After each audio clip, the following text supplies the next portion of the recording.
tere kõigile, teiega on Kristel.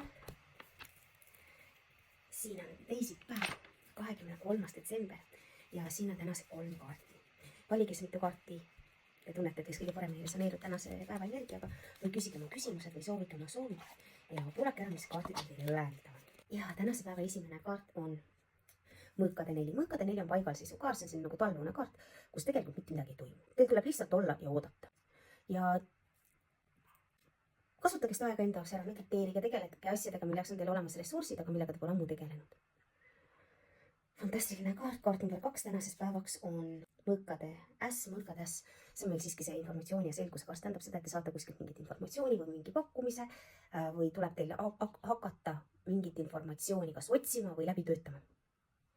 Ja nagu te näete, see on ka selline alguste kaart, et see kõik, selle informatsiooni leidmine, läbi töötamine on täiesti alguses.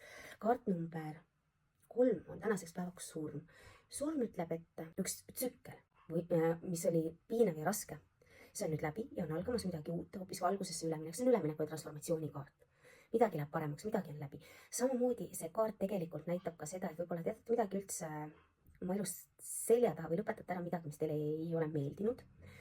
Päevakaardina võib ka tähendada riigisüsteemidega kokkupuutumist, nagu seda näiteks maksuamet.